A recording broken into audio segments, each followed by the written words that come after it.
Hello friends and subscribers, welcome to Tamil Bell YouTube channel. நீங்க நம்ம சேனலை subscribe பண்ணல அப்படின்னா மறக்காம சப்ஸ்கிரைப் பண்ணுங்க. பக்கத்துல உள்ள பெல் பட்டனை கிளிக் பண்ணுங்க. நாங்க போடக்கூடிய வீடியோக்கள் எல்லாமே உடனடியா பாருங்க. இன்னைக்கு நம்ம வீடியோல ஐசிசி சாம்பியன்ஸ் டிராஃபியோட 7வது மேட்ச் யாருக்கும் சொல்லி பாத்தீங்க அப்படின்னா ஆஸ்திரேலியாவுக்கும் சவுத் ஆப்பிரிக்காவுக்கும் இந்த ரெண்டு டீமுக்குமான ஒரு ஃபுல் ப்ரிவ்யூ தான் இந்த வீடியோல நம்ம பார்க்க போறோம். இந்த பர்டிகுலர் ப்ரிவ்யூ வீடியோ பார்க்கிறதுக்கு முன்னாடி நீங்க நம்ம டெலிகிராம்ல ஜாயின் பண்ணல அப்படின்னா மறக்காம ஜாயின் பண்ணிக்கோங்க.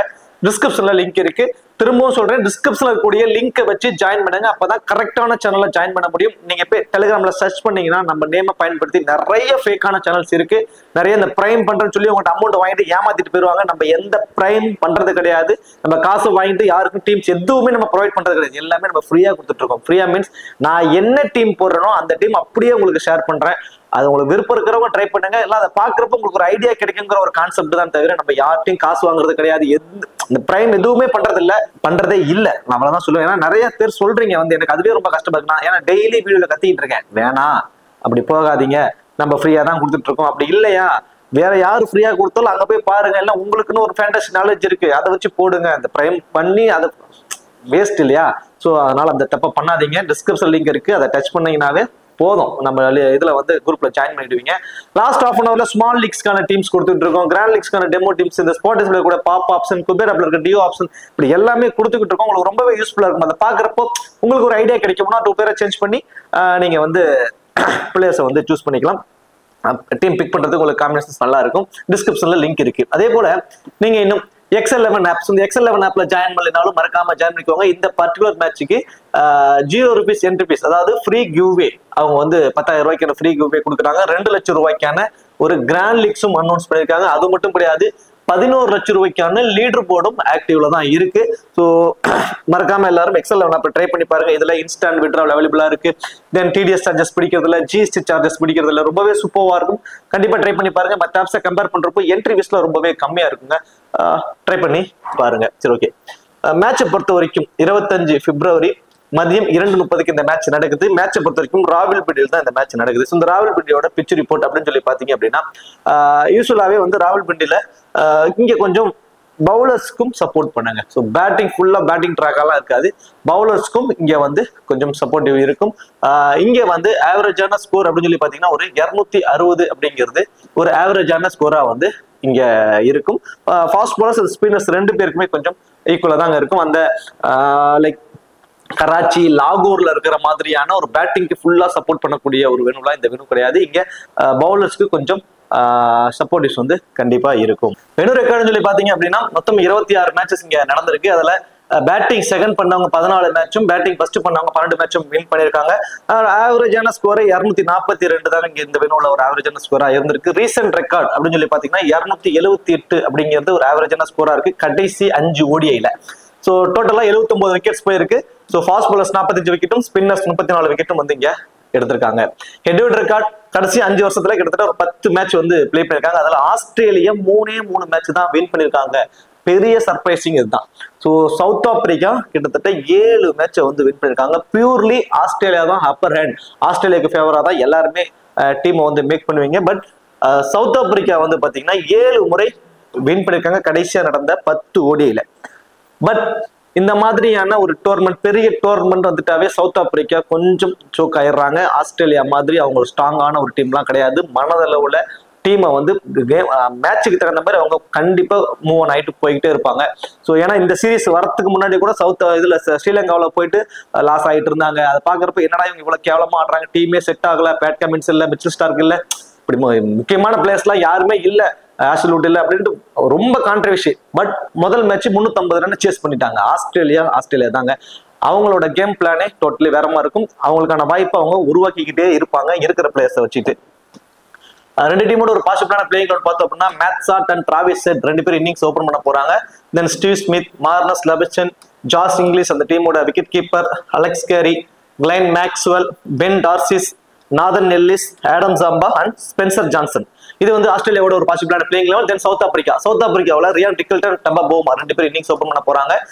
ராண்டி வெண்டர்சன், Aiden Markram, Tristan Stubbs, David Miller, then Marco Jansen, Wiaan Mulder, அடுத்ததா Keshav Maharaj, Kagiso Rabada, then Lungi Ngidi இது வந்து சவுத் ஆப்பிரிக்காவோட ஒரு பாசிபிளான பிளேயிங் லெவன்ஸ். இந்த டிடோசிக்கு பதிலா நீங்க கிறிஸ்டன் ஸ்டப்ஸ் வந்து இந்த மேட்ச் டைரக்டா பிளேயிங் குள்ள வருவதற்கு சான்ஸ் இருக்கும். ஹென்ரிக் கிளாசனுக்கு ஒரு ஷோல்டர் இன்ஜுரி அப்படிங்கிறதுனால அவர் இந்த மேட்சும் பிளே பண்ணுவார் அப்படின்னு ஒரு மிகப்பெரிய கொஸ்டின் மார்க். அந்த இடத்துல மிடில் ஆர்டர்ஸ்ல இன்னும் கொஞ்சம் ஸ்ட்ராங் பண்ணணும் அப்படிங்கிறதுக்காக கிறிஸ்டன் ஸ்டப்ஸை வந்து அவங்க டைரக்டா உள்ள கொண்டு வருவதற்கு சான்சஸ் இருக்கு. தென் அடுத்ததா இப்போ கிராண்ட் லீக்கான ஆப்ஷன்ஸ் யாருக்கு என்ன மாதிரி ஆப்ஷன் இருக்குன்னு பார்த்துட்டு நம்ம ஆப்ஷன் வைஸ் பிரிச்சு வச்சிருக்கிறத நம்ம சொல்றேன். ரியான் ரிக்கல்டன் அவர் வந்து விக்கெட் கீப்பர் வந்து பண்ண போறாரு. லாஸ்ட் மேட்ச் சதம் அடிச்சிருந்தாரு இன்னிங்ஸ் ஃபர்ஸ்ட் பேட் பண்றப்போ. பட் இந்த மேட்ச் அவருக்கான காம்பினேஷன் என்ன மாதிரி இருக்க போதுன்னா, பேட்டிங் ஃபர்ஸ்ட் பண்ண போறாருன்னா மினிமம் வந்து பாத்தீங்கன்னா 20 to 25 ரன்ஸ்க்குள்ளே அவர் அவுட் ஆவதற்கான பாசிபிலிட்டிஸ் தாங்க இருக்கும். போத் இன்னிங்ஸ்லுமே அவருக்கு கிடைக்கக்கூடிய அந்த விக்கெட் கீப்பர் மூலமா கிடைக்கக்கூடிய ஃபேண்டசி பாயிண்ட்ஸ்ங்கிறது அவருக்கு நார்மலா கிடைச்சிடும். இப்போ எக்ஸாம்பிளுக்கு ஃபர்ஸ்ட் வந்து போல் பண்ண போறாங்க அப்படின்னா 30 ஃபேண்டசி பாயிண்ட்ஸ் வரைக்கும் அவருக்கு கிடைக்கும் விக்கெட் கீப்பர் மூலியமாவே. தென் செகண்டா பேட் பண்ணும்போது மினிமம் 30 மேக்ஸிமம் 40 ரன்ஸ் கூட அடிப்பாரு. கிட்டத்தட்ட ஒரு 80 ஃபேண்டசி பாயிண்ட்ஸ் வரைக்கும் அவருக்கு சாலிடா கிடைச்சிடும். இதுவே வந்து பேட்டிங் வந்து ஃபர்ஸ்ட் பண்ண போறாங்க அப்படின்னா விக்கெட் கீப்பர் மூலியமா கிடைக்கக்கூடிய ஃபேண்டசி பாயிண்ட்ஸ் கொஞ்சம் பாதியா குறையும். ஸோ ஃபர்ஸ்ட் பவுல் பண்றப்போ கொஞ்சம் மெஜாரிட்டியான விக்கெட் கீப்பிங்கான பாயிண்ட்ஸ் கிடைக்கும். செகண்டா வந்து ஃபீல்டிங் பண்றப்போ என்ன ஆகும் அப்படின்னா அதுல பாதியா குறையும். ஸோ ஒரு 15 ஃபேண்டசி பாயிண்ட்ஸ் வரைக்கும், ஒரு 16 ஃபேண்டசி 2 கேட்ச் வரைக்கும் பிடிக்கலாம். ஒரு ஸ்டார்டிங் 4 பாயிண்ட் ஒரு 20 ஃபேண்டசி பாயிண்ட்ஸ் வரைக்கும் வரும். தென் பேட்டிங்லயும் அந்த 20-25 அப்படிங்கிறப்போ கிட்டத்தட்ட வந்து ஒரு 50ல இருந்து ஒரு 60 ஃபேண்டசி பாயிண்ட்ஸ் வரைக்கும் வரதான் வாய்ப்புகள் அவருக்கு இருக்கும். தெம்ப போமா லாஸ்ட் மேட்ச் ரொம்பவே சூப்பரா ஆடினாரு. அவுட் இருக்கக்கூடிய ஒரு மைனஸ் நல்ல வேகத்துல போல் பண்ணக்கூடிய ஃபாஸ்ட் பவுலர்ஸ், நல்ல பவுன்சஸ் போடக்கூடிய fast bowlers, particularly left arm fast bowlers இவங்கள்ட்ட எல்லாம் கொஞ்சம் வீக்கா இருக்காரு. அதுக்கு தகுந்த மாதிரி ஆஸ்திரேலியாவோட ஸ்டார்டிங் பவுலிங் யூனிட்ல ஸ்பென்சர் ஜான்சன் ஒரு லெஃப்ட் ஹேண்டர் நல்ல வேகத்துல பவுல் பண்ணக்கூடியவர். தென் பென் டார்சிஸ் ஒரு left arm fast bowler. So இப்படி 2 லெஃப்டேஸை வச்சு பவுல் பண்ண போறாங்க. இன்சில் ட்ரெண்டே வந்து தம்பா பவுமாவுக்கு வந்து இருக்க போகுது. மினிமம் வந்து பாத்தீங்கன்னா ஒரு 15 to 20 ரன்ஸ் வரைக்கும் அடிப்பதற்கான ஒரு பாசிபிலிட்டிஸ் தாங்க அவருக்கு இருக்கும். வேண்டர் டசனை பொறுத்த வரைக்கும் நல்ல ஃபார்ம், நல்ல டச்ல இருக்காரு. பேட்டிங் ஃபர்ஸ்ட் பண்ணும்போது அவருக்கு ரொம்பவே இம்பார்ட்டன்ட். பேட்டிங் செகண்ட் பண்ணும்போது அவர் வந்து நீங்க 50-50 ஆப்ஷன்ஸ்ல கொண்டு போகலாம். பேட்டிங் ஃபர்ஸ்ட் பண்ண போறாரு அப்படின்னா மினிமம் 30 மேக்ஸிமம் 35 ரன்ஸ் வரைக்கும் கூட அவரு அடிப்பாரு. ஐடன் மக்ரம் ஐ திங்க் எனக்கு தெரிஞ்சு போத் இன்னிங்ஸ்லுமே இம்பார்ட்டன்ட். ஏன்னா டிராவிஸ் ஹெட், அலெக்ஸ் கேரின்னு டாப் 6 பேத்துல 2 லெஃப்டிஸ் இருக்கிறதுனால மினிமம் வந்து பாத்தீங்கன்னா 4 ஓவர் வரைக்கும் அவர் போல் பண்ணுவாரு. இந்த பர்டிகுலர் மேட்ச்ல லாஸ்ட் மேட்ச் போல் பண்ணல. இந்த மேட்ச் அவருக்கு மினிமம் 4 மேக்ஸிமம் 5 ஓவர் வரைக்கும் கூட அவர் போல் பண்ணுவாரு. தென் பேட்டிங்லயும் வந்து பாத்தீங்கன்னா மினிமம் 30 ரன்ஸ் வரைக்கும் அடிப்பாரு. போத் இன்னிங்ஸ்ல ஒரு இம்பார்ட்டன்ட் பிக்ஸா வந்து இருக்காரு. அடுத்ததான் வந்து கிறிஸ்டன் ஸ்டப்ஸை பொறுத்த வரைக்கும் அவரு பேட்டிங் ஃபர்ஸ்ட் பண்ணும்போது ரொம்பவே ஒரு இம்பார்ட்டன்ட் பிக்ஸா வந்து இருப்பாரு. பேட்டிங் செகண்ட் பண்றத கம்பேர் பண்றப்போ, ஸோ பேட்டிங் ஃபர்ஸ்ட் அப்படிங்கிறப்போ அவரோட பேட்டிங்ல இருந்து நம்ம 30 to 35 ரன்ஸ் வரைக்கும் எதிர்பார்க்கலாம். அப்படியே டேவிட் மில்லர் அப்படியே ஆப்போசிட். பேட்டிங் செகண்ட் அப்படின்னா ரொம்ப ரொம்ப ரொம்ப ரொம்ப இம்பார்ட்டன்ட். கடைசி வரைக்கும் மேட்சுக்குள்ள இருப்பாரு. கடைசி ஓவர் வரைக்கும் மேட்சை கொண்டு போவாரு. ஸோ பேட்டிங் செகண்ட் அப்படின்னா நீங்க டேவிட் மில்லரோட பேட்டிங்ல இருந்து நம்ம 30ல இருந்து 50 ரன்ஸ் வரைக்கும் கூட எதிர்பார்க்கலாம். இதுல ரொம்ப நோட் பண்ண வேண்டிய விஷயம், கிட்டத்தட்ட 10% உள்ள இருக்கக்கூடிய ஒரு பிளேயர் செகண்டா பேட் பண்ண போறாங்க உங்களோட டீம்ஸ்க்கு. டேவிட் மில்லர் ரொம்ப ரொம்ப ரொம்ப இம்பார்ட்டன்ட் பிக்ஸா இருப்பாரு கண்டிப்பா கிராண்ட் லீக்ஸ்க்கு. மார்க்கோ யான்சன் போத் இன்னிங்ஸ்லுமே இம்பார்ட்டன்ட். 10 ஓவருமே போல் பண்றாரு. தென் பேட்டிங்ல வந்தாலும் 25 to 30 ரன்ஸ் வரைக்கும் அடிப்பாரு. ஒன் ஆஃப் கிராண்ட் லீகோட கேப்டன் வைஸ் கேப்டன் கண்டென்டராகவே அவரு இருப்பாரு. வியான் முல்டரை பொறுத்த வரைக்கும் பேட்டிங் வந்து செகண்ட் பண்ண போறாங்க. ஃபர்ஸ்ட் போல் பண்ண போறாங்கன்னா ரொம்ப ரொம்ப ரொம்ப இம்பார்ட்டன்ட். ஃபர்ஸ்ட் போல் பண்றப்போ இந்த டெத் ஓவர்ஸ்ல எல்லாம் போல் பண்றதுக்கான ஆப்ஷன்ஸ் அவருக்கு இருக்கு. 2 விக்கெட் வரைக்கும் கூட எடுப்பதற்கான சான்சஸ் இருக்கு. பட் இந்த மேட்ச் இவருக்கான காம்பினேஷன்ஸ் எப்படி இருக்க போதுன்னா, Keshav Maharaj 10 over, Rabada 10 over, Lungi Ngidi 8ல இருந்து 10 over, so Marco Jansen 10 over. அப்போ வியான் முல்டர் இருந்து 7 ஓவர் வரைக்கும் தாங்க பவுலிங் ஆப்ஷன்ஸ் இருக்கும். ஐடன் மக்ரம் இருந்து ஒரு 4 ஓவர் அப்படிங்கிறப்போ லுங்கி இங்கிடி 8ல இருந்து 10, வியான் முல்டர் 7 மினிமம் 7 அந்த காம்பினேஷன்ஸ் தான். அப்படிங்கிறப்போ மீதி இருக்க ஓவர்ஸ் வந்து ஐடன் மக்ரம் பவுல் பண்ண போறாரு. அப்போ வியான் முல்டர் அவரோட பவுலிங்ல ஃபேண்டசி வேல்யூ கொஞ்சம் கம்மி ஆகுது. டெத் ஓவர்ஸ்ல போடுவதற்கு யார் பவுல் பண்ணிடுவோம் அப்படின்னா, இவர் 7 ஓவரோட நிறுத்திட்டாங்க அப்படின்னா லுங்கி இங்கிடியும் மார்க்கோ யான்சன் இந்த 2 பேரும் தான் டெத் ஓவர்ஸ்ல பவுல் பண்ணிடுவாங்க. அப்போ 7 ஓவரோட பவுலிங்கான ஃபேண்டசி வேல்யூ கொஞ்சம் கம்மி ஆகுது. பேட்டிங்ல செகண்டா பேட் பண்ண வர்றப்போ பேட்டிங்ல வந்து சம் கான்ட்ரிபியூட் அவுட் இருக்கும். அதை வச்சு ஒரு ஃபேண்டசி டீம்ல அவர் வந்துருவாரு. கேசவ் மகாராஜ் ஐ திங்க் எனக்கு தெரிஞ்சு போத் இன்னிங்ஸ்மே அவர் ஒரு இம்பார்ட்டன்ட் பிக்ஸா தான் இருப்பாரு. மினிமம் வந்து 2 விக்கெட் எடுப்பதற்கான ஒரு பாசிபிலிட்டிஸ் கூட அவருக்கு இருக்கு. ரபாடா யூஸ்வலாவே வந்து பாத்தீங்கன்னா பவுலிங் ஃபர்ஸ்ட் பண்றதை விட பவுலிங் செகண்ட் பண்றப்போ ரொம்ப ரொம்ப ரொம்ப ரொம்ப இம்ப்ரெசிவா இருப்பாருங்க. ரபாடாவை பொறுத்த வரைக்கும் செகண்டா பவுல் பண்ண போறாருன்னா 2 விக்கெட் வரைக்கும் கூட அவர் எடுப்பதற்கு பாசிபிலிட்டிஸ் ரொம்ப ரொம்ப அதிகம். லுங்கி இங்கிடி ஃபர்ஸ்ட் பவுல் பண்ணும்போது மினிமம் 2 மேக்ஸிமம் 3 விக்கெட் கூட எடுப்பாரு ஃபர்ஸ்ட் பவுல் பண்ண போறாங்க அப்படிங்கிறப்போ. தென் ஆஸ்திரேலியாவில் வந்து மேத்சாட். ஸோ டிராவிஸ் ஹெட் அவரோட ரெக்கார்டு இது மாதிரி ஐசிசி யூஸ்வலா நார்மலான கேம் வெளியே போய் மேட்சஸ் விளையாடுறாங்க, அதர் நேஷனல் போய் ஆடுறாங்க அப்படிங்கிறப்போ அவங்களோட அவரோட இது வந்து பாத்தீங்கன்னா ரொம்ப ரொம்ப கம்மியா தான் இருக்கு பேட்டிங் வந்து ஃபர்ஸ்ட் பண்ணும்போது. ஆனா இந்த மாதிரி ஐசிசி டிராஃபில விளையாடுற மேட்சஸ் எல்லாத்துலயுமே பேட்டிங் ஃபர்ஸ்ட் அப்படின்னா ஒரு பக்கம் சாலிடா நின்றுறாருங்க. நின்று ஒரு ஒரு நல்ல ஆவரேஜ் வச்சிருக்காரு, கிட்டத்தட்ட ஒரு 68-70 ஆவரேஜ் வச்சிருக்காரு பேட்டிங் ஃபர்ஸ்ட் பண்ணும்போது ஐசிசி டிராஃபிஸ்ல. ஐசிசி கப்புக்காக விளையாடுற எல்லா சீரீஸ்லயுமே பேட்டிங் செகண்ட் பண்றப்போ ரொம்ப ஃபிளாப்பா இருக்காரு. ஸோ பேட்டிங் ஃபர்ஸ்ட் அப்படின்னா டிராவிஸ் ஹெட் நீங்க கேப்டனா கூட ட்ரை பண்ணி பார்க்கலாம். மேபி 70-80 கூட அடிக்க கூட பாசிபிலிட்டிஸ் ரொம்ப ரொம்ப அதிகம். மேத்சாட் பேட்டிங் செகண்ட் பண்றப்போ யூஸ்வலாவே அவர் பேட்டிங் ஃபர்ஸ்ட் பண்ணும்போது நல்லா பெர்ஃபார்மன்ஸ் அண்ட் பவுலிங்கான ஆப்ஷன்ஸும் இருக்கும். பட் இப்போ பவுலிங் ஆப்ஷன்ஸ் கிடையாது அவருக்கு இந்த மேட்ச். அப்படிங்கிறப்போ அஸ் அ பிளேயரா பேட்டரா பேட்டிங் செகண்ட் பண்ணும்போது மேபி ஒரு 25-30 ரன்ஸ் வரைக்கும் அடிப்பதற்கான ஒரு பாசிபிலிட்டிஸ் இருக்கும். Steve Smith last match flop ஆயிட்டார். இந்த மேட்ச் கண்டிப்பா ஆடுவாருங்க. போத் இன்னிங்ஸ்லுமே இம்பார்ட்டன்ட் பிக் தான். அவர் ஒரு பக்கம் நின்று மேட்சை கொண்டு போவாரு. போத் இன்னிங்ஸ்லுமே எனக்கு தெரிஞ்சு 35 ஒரு 50 ரன்ஸ் வரைக்கும் அவரு அடிப்பாரு. மார்னஸ் லபிச்சன் லாஸ்ட் மேட்சோட ஹீரோ. பவுலிங் அண்ட் பேட்டிங் ரெண்டுலயுமே கான்ட்ரிபியூட் ஆஸ்திரேலியா டீமுக்காக. பெருசா யாரும் எதிர்பார்க்காத சமயத்துல அவருக்கு ஓவர் கொடுத்தாரு. ஸோ ஸ்டீவ் ஸ்மித் அதுதாங்க. ஸ்டீவ் ஸ்மித்தோட மூவ் பெருசா யாராலுமே அசியூம் பண்ணவே முடியாது. எப்ப வேணாலும் அவரோட மைண்ட், ஏன்னா டெத் ஸ்லாக் ஓவர்ஸ்ல வந்து போல் பண்ணாரு. லைக் 49-50 ஓவர் கூட அவர் தான் போல் பண்ணாருன்னு நினைக்கிறேன். பட் இந்த மேட்ச் அதுக்கான காம்பினேஷன்ஸ் இருக்காது. பட் லாஸ்ட் மேட்ச் அவருக்கு விக்கெட் டேக்கிங் ஆப்ஷன்ஸ் இருந்ததுனால மினிமம் 4 ஓவர் வரைக்கும் பவுலிங் ஆப்ஷன்ஸ் கொடுப்பாங்க. ஸோ பேட்டிங்லயும் நல்ல டச் நல்ல ஃபார்ம் அப்படிங்கிறதுனால பேட்டிங்ல வந்தாலும் 35-40 ரன். தென் பவுலுக்கு கொடுக்குறப்போ ஒரு அன்எக்ஸ்பெக்டடான ஒரு விக்கெட் ஃபேண்டஸ் டீமோட கேப்டன் வைஸ் கேப்டனுக்கு அவரை கொண்டு வந்துடும். ஜாஸ் இங்கிலீஷ் லாஸ்ட் மேட்ச் நம்மளோட ஹீரோ. நம்ம வந்து அவரை பத்தி தெளிவா சொல்லியிருந்தோம். ஜாஸ் இங்கிலீஷ்க்கு இந்த மாதிரி ஆப்ஷன் இந்த மாதிரி வருவாரு அப்படின்னு தெளிவா சொல்லியிருந்தோம். சேம் அதே காம்பினேஷன்ஸ் தான். பேட்டிங் ஃபர்ஸ்ட் பண்றப்போ நீங்க அவரை அவாய்ட் பண்ணிடுங்க. பேட்டிங் செகண்ட் அப்படின்னா மஸ்ட் ட்ரை. ஏன்னா விக்கெட் கீப்பர் மூலியமாவே 30 ஃபேண்டசி பாயிண்ட்ஸோட உள்ள வந்துருவாரு. தென் பேட்டிங்ல வந்து 25-30 ரன் அப்படிங்கிறப்போ அவர் ரொம்ப ரொம்ப இம்பார்ட்டன்ட் ஆயிருவாரு. பேட்டிங் செகண்ட் அப்படிங்கிறப்போ ஜாஸ் இங்கிலீஷ் ரொம்ப இம்பார்ட்டன்ஸ் பிக்ஸா இருப்பாரு. அலெக்ஸ் கேரி ஒரு அண்டர் ரேட்டட் பிளேயருங்க. எல்லா மேட்சுமே ஆடுவாரு. பெருசா ஒரு வெளியே யாருக்கும் தெரியாது. மைனஸ் அவருக்கு இருக்கக்கூடிய மைனஸ் என்னன்னு பாத்தீங்கன்னா இந்த விக்கெட் கீப்பர். இந்த விக்கெட் கீப்பருங்கிற ஒரு ஆப்ஷன் அவர் பண்ணாதது அவருக்கு இருக்கக்கூடிய ஒரு மைனஸ். இந்த பர்டிகுலர் மேட்ச் ஐ திங்க் எனக்கு தெரிஞ்சு போத் இன்னிங்ஸ்லுமே 25 ரன்ஸ் வரைக்கும் அடிப்பாரு. ஃபேண்டஸ் டீம்ல ஒரு வாரான ஒரு கொஸ்டின் மார்க். என்ன காரணம் அப்படின்னா மேபி பேட்டிங் ஃபர்ஸ்ட்னா அலெக்ஸ் கேரிக்கு முன்னாடியே கிளென் மேக்ஸ்வெல்ல ஆட வச்சு கொஞ்சம் ஸ்கோரை அதிகப்படுத்த தான் பார்ப்பாங்க. அலெக்ஸ் கேரி டாப் ஆர்டர்ல விக்கெட் கொலாப்ஸ் ஆனா மட்டும்தான் அந்த டவுனுக்கு வருவாரு.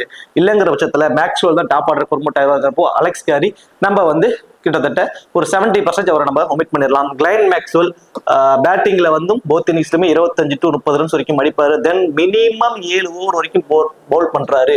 ஸோ அப்படிங்கிற ஒரு ஆப்ஷன்ஸ் இருக்கிறதுனால கண்டிப்பா வந்து ஒரு விக்கெட் வரைக்கும் எடுப்பதற்கான வாய்ப்பு. சவுத் ஆப்பிரிக்கன் பிளேயர்ஸ்க்கு ரைட் ஹேண்டர் லெஃப்ட் ஹேண்டர் அப்படிங்கிற காம்பினேஷனே தேவையில்லை. அவங்க ஸ்பின் பவுலர்னு போட்டாவே அவங்க வந்து மோஸ்ட்லி வந்து ஸ்ட்ரகிள் ஆகுறாங்க. என்ன மைனஸ் சொல்லி பாத்தீங்கன்னா அந்த லாகூரா இருக்கட்டும், கராச்சியா இருக்கட்டும், அங்கெல்லாம் வந்து பெருசா பால் டர்ன் ஆகல. பட் இந்த ராவல்பிண்டியில பால் கொஞ்சம் டர்ன் ஆகுங்கிற மாதிரி தான் பிச் ரிப்போர்ட்ல சொல்லியிருக்காங்க. விக்கெட்ஸும் அதே மாதிரி ஃபாஸ்ட் பவுலர்ஸ்க்கு ஈக்குவலா ஸ்பின்னர்ஸும் எடுத்திருக்காங்க. அப்படிங்கிறப்போ மேபி கொஞ்சம் டர்ன் கிடைச்சாவே போதும் மேக்ஸ்வெல்ட்ட அவங்க விக்கெட்டை வந்து விழுவதற்கு சான்சஸ் வந்து இருக்கு. பென் டார்சிஸ் லாஸ்ட் மேட்ச் வந்து 2 விக்கெட் வரைக்கும் எடுத்திருந்தாரு. இந்த மேட்ச் அவருக்கான காம்பினேஷன்ஸ் அட்லீஸ்ட் மேபி ஃபிளாப் ஆகலாம் அல்லது ஒரு விக்கெட் வரைக்கும் போத் இன்னிங்ஸ்லயும் எடுக்கலாம். அது ஐ திங்க் ஃபேண்டஸ் டீம்ல ஒரு வாரான ஒரு கொஸ்டின் மார்க் தான். Nathan Ellis last match flop, wicket எடுக்கல. இந்த மேட்ச் அவருக்கான காம்பினேஷன் டோட்டலி டிஃபரா இருக்கும். போத் இன்னிங்ஸுமே இம்பார்ட்டன்ட் பிக்ஸ் கூட ஆப்ட் ஆயிருவாரு. ஃபர்ஸ்ட் போலிங்னா 2ங்கிறது 3 விக்கெட் கூட எடுப்பதற்கு சான்சஸ் இருக்கும் ஸ்லாக் ஓவர்ஸ்ல போல் பண்றப்போ. ஆடம் சாம்பா நம்ம ஆல்ரெடி சொன்ன மாதிரி தான் இவருக்கு டர்ன் ஆகணும், டர்ன் ஆகலாம் கிடையாது. இவர் ஸ்டிக்ல நேரா போல் பண்ணிட்டே இருப்பார். சம்டைம்ஸ் கூகுளி போல் பண்ணிடுவாரு. மோஸ்ட் ஆஃப் பால் வந்து லெக் பிரேக்ல தான் போல் பண்ணுவாரு. கொஞ்சம் வீக்கா தான் இருக்காங்க சவுத் ஆப்பிரிக்கன் பிளேஸ். மிடில் ஓவர்ஸ்ல கொஞ்சம் ஸ்பின்னர்ஸ்ட கொஞ்சம் கஷ்டப்படுறாங்க. இவருக்கு வந்து 40 ஓவருக்கு அப்புறம் கூட 2 ஓவர் வந்து கொடுக்கறது இவருக்கு கூடிய ஒரு பிளஸ். இந்த 40 ஓவருக்கு அப்புறம் இவருக்கு ஓவர் கொடுக்குறப்ப அடிச்சு ஆடுங்கிற சுச்சுவேஷன்ஸ்ல இவருக்கு மேபி 2 விக்கெட் கூட கிடைக்கலாம். ஸ்பென்சர் ஜான்சன் இந்த மேட்சோட ஒரு இம்பார்ட்டன்ட் பிக்கா இருப்பாருங்க. ஐ திங்க் எனக்கு தெரிஞ்சு போத் இன்னிங்ஸ்லுமே ரொம்ப இம்பார்ட்டன்ட் பிக்ஸா தான் இருப்பாரு. மேபி ஃபர்ஸ்ட் போல் பண்றாருன்னா 2 விக்கெட் வரைக்கும் கூட எடுப்பதற்கு சான்சஸ் இருக்கும். ஸ்பென்சர் ஜான்சன் இந்த மேட்ச் பென் டார்சிஸோட ரோலை வந்து ஸ்பென்சர் ஜான்சன் வந்து பண்ணுவதற்கு சான்சஸ் இருக்கும். மீன்ஸ்ல பவர் பிளேலேயே இந்த தம்பா பவம் ஆகிட்ட ஒரு ட்ரெண்ட் அவர் கொடுப்பாருன்னு எனக்கு தோணிட்டு இருக்கு. டபுள் ஆப்ஷன்ஸ் இந்த மேட்ச்ல டபுள் ஆப்ஷன்ஸ் பாத்தீங்கன்னா Josh Inglis, Glenn Maxwell and Marnus Labuschagne, Ryan Rickelton, Aiden Markram and Marco Jansen இந்த 6 பேருமே டபுள் ஆப்ஷன்ஸ்ல ரொம்ப இம்பார்ட்டன்ட் பிக்ஸா இருக்காங்க.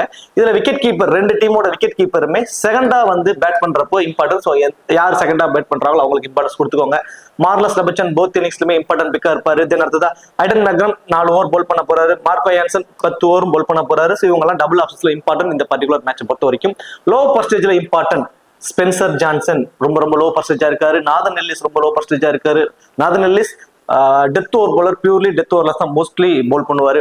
ஸ்டீவ் ஸ்மித்துமே 40% தான் இருக்காரு. ஸோ போத் இன்னிங்ஸ்மே இம்பார்ட்டன்ட் தாங்க. நீங்க ஃபர்ஸ்ட் பேட்லாம் பண்றாரு அப்படின்னா அவருக்கு நீங்க ஒரு கேப்டன் வைஸ் கேப்டன் கூட நீங்க ட்ரை பண்ணி பார்க்கலாம். அடுத்ததான் வியான் முல்டர், அவரு வந்து பாத்தீங்கன்னா 30% தான் இருக்காரு. பட் 7 ஓவர் போல் பண்ண போறாரு. தென் பேட்டிங்ல வந்தாலும் 15 to 20 ரன்ஸ் வரைக்கும் குயிக் ஃபயரா ஆடிடுவாரு. ஸோ அவருக்கு வந்து இம்பார்ட்டன்ஸ் கொடுத்துக்கோங்க. பர்டிகுலர்லி ஃபர்ஸ்ட் போல் பண்ண போறாரு அப்படின்னா அவருக்கு இம்பார்ட்டன்ஸ் கொடுத்துக்கிறது ஒரு பெட்டர் ஆப்ஷனா இருக்கும். கேசவ் மகாராஜ் அவரும் ரொம்ப லோ பர்சன்டேஜ், ஐ திங்க் 25% தான் இருக்காருன்னு நினைக்கிறேன். 2 விக்கெட்டுக்கும் எடுப்பதற்கு கூட வாய்ப்பு எல்லாம் கொஞ்சம் அதிகம் தாங்க இருக்கு. பேட் ஃபர்ஸ்ட் அண்ட் செகண்ட்ல வந்து பாத்தீங்கன்னா பேட் செகண்ட்ல Josh Inglis and Nathan Ellis, அதாவது நாதன் எல்லிஸ் ஃபர்ஸ்ட் போல் பண்ண போறாரு அப்படிங்கிறப்போ ரொம்ப இம்பார்ட்டன்ட் பிக்கா இருப்பாங்க இந்த 2 பேரும். பேட்டிங் ஃபர்ஸ்ட்னா பேட்டிங் செகண்ட் அப்படின்னா பேட்டிங் ஃபர்ஸ்ட்ங்கிறப்போ டிராவிஸ் ஹெட், கிளைன் மேக்ஸ்வெல் இந்த 2 பேருமே ரொம்பவே இம்பார்ட்டன்ட். ஃபர்ஸ்ட் பேட் பண்றப்போ ஒன் கிராண்ட் லீக்ல ட்ரை ஷீட் கேப்டன் வைஸ் கேப்டனா கூட நீங்க ட்ரை பண்ணி பார்க்கலாம். தென் பேட் ஃபர்ஸ்ட் அண்ட் செகண்ட்ல வந்து சவுத் ஆப்பிரிக்காவில் வேண்டர்சன், திஸ்டன் ஸ்டப்ஸ் அண்ட் கேசவ் மகாராஜ் இந்த 3 பேருக்கும் பேட்டிங் ஃபர்ஸ்ட் பண்ண போறாங்கன்னா சவுத் ஆப்பிரிக்காவில் இம்பார்ட்டன்ஸ் கொடுங்க. அதே மாதிரி பேட்டிங் செகண்ட் அப்படின்னா Ryan Rickelton, David Miller and Wiaan Mulder இந்த 3 பேருக்கும் வந்து பேட்டிங் செகண்ட் அப்படின்னா நீங்க இம்பார்ட்டன்ஸ் வந்து கொடுத்துங்க. போத் இன்னிங்ஸ்லுமே இம்பார்ட்டன்ட் பிக்ஸ்ல வந்து சவுத் ஆப்பிரிக்காவில் ஐடன் மெக்ரம், மார்க்கோ யான்சன், தென் கசிசோ ரபாடா இம்பார்ட்டன்ட் பிக்ஸா இருப்பாரு. பர்டிகுலர்லி கசிசோ ரபாடா பர்சனல் என்னோட ஒப்பீனியனா அவரோட ரெக்கார்ட் வைஸ் பாக்குறப்போ செகண்டா போல் பண்றப்போ ரொம்ப இம்ப்ரெசிவா இருக்காருங்க. ஸோ செகண்டா போல் பண்றப்போ ரொம்ப இம்பார்ட்டன்ஸ் கொடுத்து கசிசோ ரபாடாவுக்கு கொடுத்துக்கோங்க. போத் இன்னிங்ஸ்லுமே எல்லா ஐசஸுமே ட்ரை பண்ணிருப்பாங்க. பட் நான் பர்சனலா உங்களுக்கு ஒரு சின்ன ஒரு ஹிண்டா ஒரு செகண்டா போல் பண்றப்போ கொஞ்சம் விக்கெட் டேக்கிங் ஆப்ஷன்ஸ் அதிகமா இருக்கும். Steve Smith, Marnus Labuschagne and Adam Zampa இந்த 3 பேரும் ஆஸ்திரேலியா டீமுக்காக போத் இன்னிங்ஸ்லுமே இம்பார்ட்டன்ட் பிக்ஸ்ல இருக்கக்கூடியவங்க. கேப்டன் வைஸ் கேப்டன் ஆப்ஷன்ஸ்ல ஸ்மால் லீக்ஸ்ல சேஃபான ஒரு ஆப்ஷன்ஸ் வந்து பாத்தீங்கன்னா Marco Jansen captain, Marnus Labuschagne vice captain, இல்லைனா Marnus Labuschagne captain and Jansen vice captain. ஏன்னா Marnus Labuschagne last match over கொடுத்துருக்காங்க, விக்கெட்டும் எடுத்துருக்க சக்சஸ் பண்ணிருக்காரு. கண்டிப்பா ஓவர் கொடுப்பாங்க. தென் நல்ல கான்ட்ரிபியூட் பேட்டிங்லயுமே இருக்கு அப்படிங்கிறப்போ இவங்க 2 பேரும் சேஃபான ஆப்ஷன்ஸ்க்கு வந்துடுறாங்க. இந்த மேட்சுக்கு சேஃபான ஆப்ஷன்ஸ்ல இவங்களை தவிர மோஸ்ட்லி பெருசா அவளுக்கும் வேற இல்லை. கிராண்ட் லீக்ஸ்க்கு ரிஸ்க் எடுக்க தயாரா இருக்கிறவங்க கண்டிப்பா இந்த சமயங்களை ட்ரை பண்ணி பாருங்க. டிராவிஸ் ஹெட் பேட்டிங் ஃபர்ஸ்ட் பண்ணும்போது, ஸ்டீவ் ஸ்மித் பேட்டிங் ஃபர்ஸ்ட் பண்ணும்போது, வேண்டர்சன் பேட்டிங் ஃபர்ஸ்ட் பண்ணும்போது, வியான் முல்டர் பேட்டிங் செகண்ட் பண்ணும்போது, ஸோ இந்த காம்பினேஷன்ஸ்ல இவங்களுக்குலாம் வந்து captain vice captain option try பண்ணி பாருங்க. கிராண்ட் லீக்ஸ்க்கு ஸ்மால் லீக்ஸ்க்கு சேஃபான ஆப்ஷன்ஸ் இவங்க 2 பேரும் தான். இவங்க 2 பேரும் கேப்டன் வைஸ் கேப்டன் கொடுக்கறது ஒரு சேஃபான அண்ட் பெட்டர் ஆப்ஷனாகவும் இருக்கும். சரி, ஓகே. இந்த வீடியோ உங்களுக்கு பிடிச்சிருக்கும். இந்த வீடியோ உங்களுக்கு பிடிச்சிருச்சுன்னா மறக்காம வீடியோ லைக் பண்ணி வீடியோ கொஞ்சம் சப்போர்ட் பண்ணுங்க. இந்த வீடியோ பத்திய கருத்துக்களை கமெண்ட் செக்ஷன்ல சொல்லிடுங்க. தேங்க்யூ.